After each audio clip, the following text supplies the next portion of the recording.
Euh, Aujourd'hui, je vais encore donner un témoignage dans le parcours de ministère auquel Dieu m'a appelé.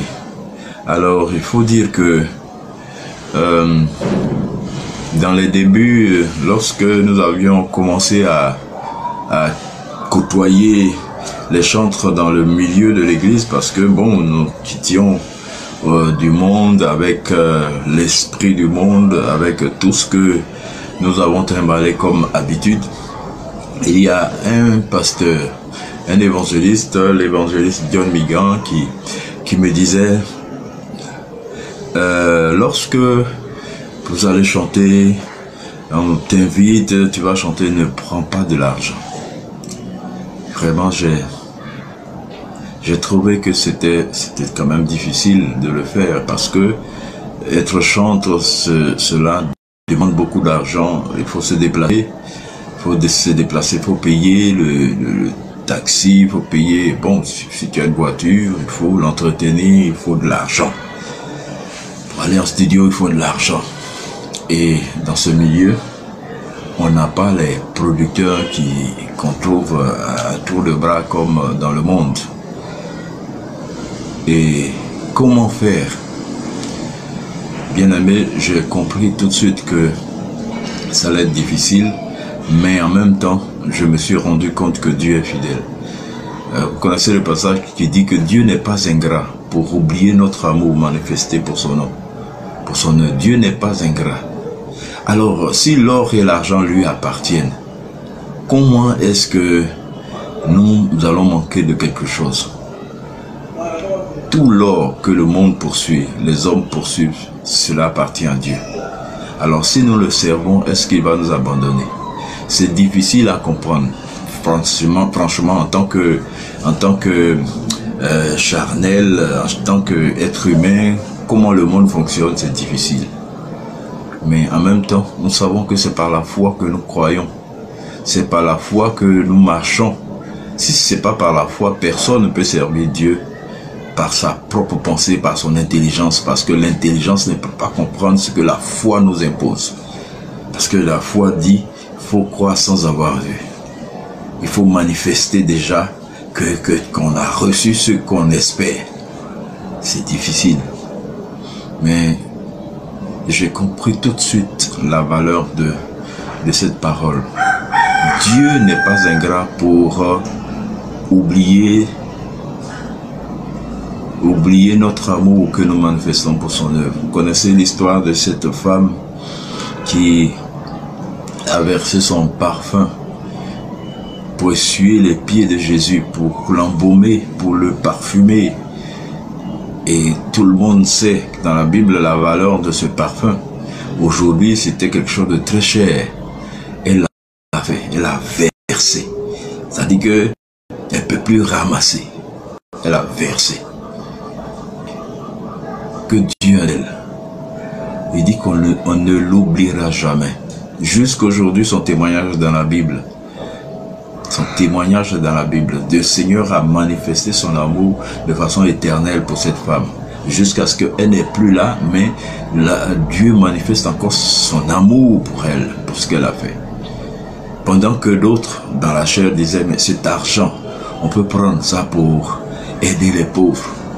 Il a dit, les pauvres sont avec vous tous les jours. Vous voyez, il y a des gens qui versent des milliards dans des boîtes de nuit, alors qu'à côté d'eux, il y a des pauvres. Mais le Seigneur dit, si nous lui donnons, alors lui n'est pas ingrat pour oublier. Alors, je reviens à notre témoignage. Pourquoi aller chanter et puis bon, on te dit que Dieu te bénisse, sachant que tu dois prendre un taxi, sachant que tu manges, sachant quelque chose. Alors, j'ai manifesté, disons, j'ai expérimenté beaucoup de témoignages où je suis allé sans rien. Sans rien. Alors, un homme de Dieu m'a invité, je suis allé, j'avais juste ce que j'avais pour partir. Certainement, je me disais que elle allait au moins me donner ce que je pouvais prendre pour venir à la maison. Mais je ne savais pas ce qui m'attendait. Et cet homme de Dieu, c'est un anglophone. Alors, je suis allé, et puis bon, le culte a commencé, c'était vraiment bien l'ambiance et choses. Et puis, il m'a demandé de rendre témoignage de ma vie chrétienne pour que ça puisse édifier quelqu'un. Oui, parfois il faut connaître le témoignage de quelqu'un pour savoir s'il est véritablement un enfant de Dieu. Et donc c'est ce que je fais. Et pendant que je rendais témoignage, les gens faisaient offrande. Les gens faisaient des offrandes à mes pieds. Ils me faisaient offrande. Jusqu'à ce que je finisse le témoignage, on me faisait des offrandes. Parce que les anglophones, tout ce que tu dis qui touche le cœur de quelqu'un, il dit, ça aussi, s'il l'a fait pour lui, il le fera aussi pour moi. Et donc, c'est avec foi qu'il le fait. Et maintenant, l'homme de Dieu m'invite maintenant pour chanter. Quand je finis de chanter, je viens m'asseoir. Il ordonne à toute l'église de faire offrande aux serviteurs de Dieu. Et les gens se sont mis à rang pour venir me faire une offrande.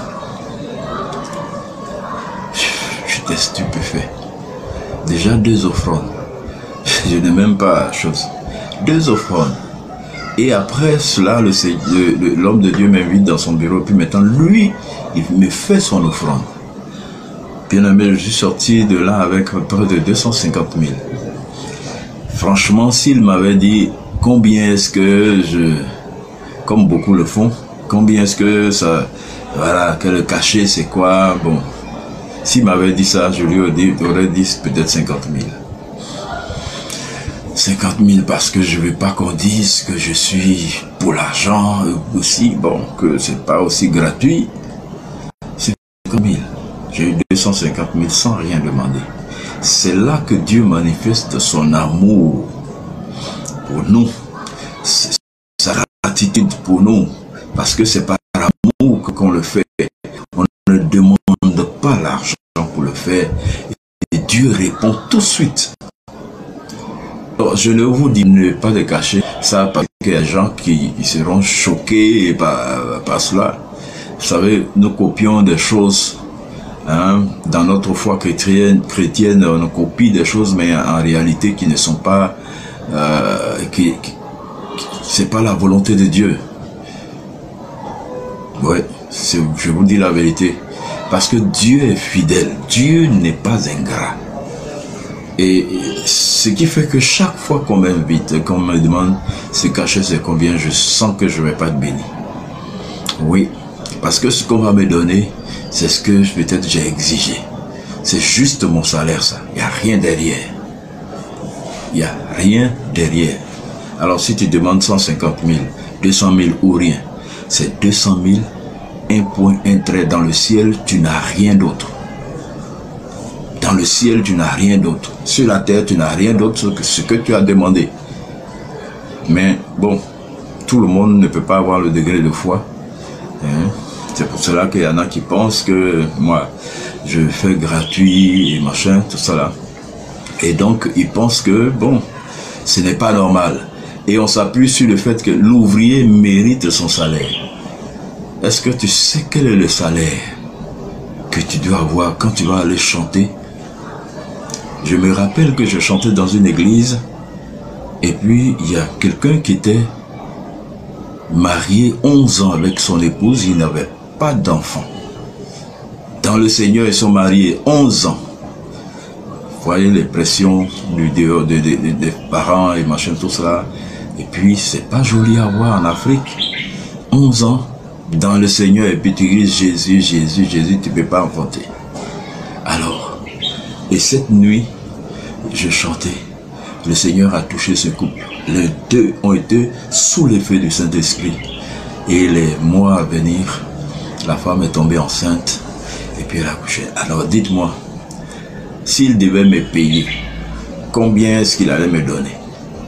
Cet homme, 11 ans de stérilité. C'est l'homme qui a rendu le témoignage. Qu'est-ce qu'il devait me payer? Ça, naturellement, rien de ce que j'aurais demandé. C'est ça, Dieu n'est pas ingrat pour oublier l'amour que nous manifestons pour son œuvre. L'argent, l'or, ça lui appartient. S'il ne veut pas te donner l'argent, il ne veut pas te donner l'or, alors c'est à lui qu'on s'en plaindra. Alors donc, bien-aimés, réfléchissez, méditez là-dessus, et puis vous allez me dire, vous allez rendre témoignage quand vous allez appliquer la même chose. Toutes les fois que vous allez laisser Dieu payer votre cachet, vous serez étonnés. Que Dieu vous bénisse. Alors,